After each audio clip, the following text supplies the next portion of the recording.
Light ગઈ લાગે. મસ્ત ઊંઘ આવી હતી, વાસ ઠરી ગઈ હતી.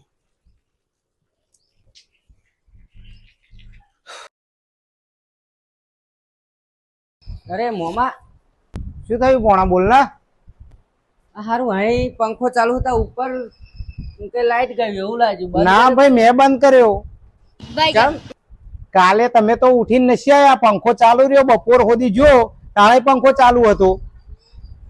તો શું હતું ભૂલી અરે ગયો. ચમ ભાઈ આવું રીતે ભૂલી જો થોડું ચાલતું છે યાર. ગઈ વખતે 32,000 લાઈટ બિલ આવ્યું. પેલા આપણા ગામમાં તમારા ભાઈબંધ સોમાભાઈ હમણાં તો ગયા હતા તમે.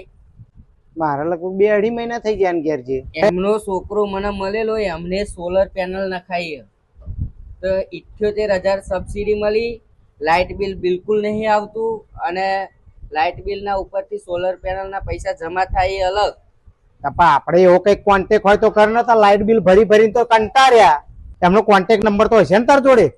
નંબર તો હું તમને આપું ને સ્ક્રીન ઉપર આપું. આપી દે, કોઈને ફાયદો થાય તો. હા, તો તમે પણ આર્ચર સોલરમાં ફોન અને મેસેજ કરીને પૂરેપૂરી માહિતી લઈ શકો છો. તમે ખરેખર લાઇટ બિલ થી કંટાળી ગયા હોય, લાઇટ બિલ ભરીને થાકી ગયા હોય તો આર્ચર સોલર પેનલ નખાઈ દો. કારણ કે આ જો નખાઈ દેશો તો તમારા લાઇટ બિલમાં ઝંઝટ જતી રહેશે. સરકાર તરફથી તમને 78,000 તો સબસિડી આપવામાં આવે. આમ કે તમે બેંકમાં જે બેંકમાં તમે લોન પાડો, તમારી જે બેંકમાં 6.5% વ્યાજ આવો વર્ષનું, એટલે વ્યાજ પણ મિનિમમ હ અને તમે આરામથી હપ્તા ભરી શકો એમ.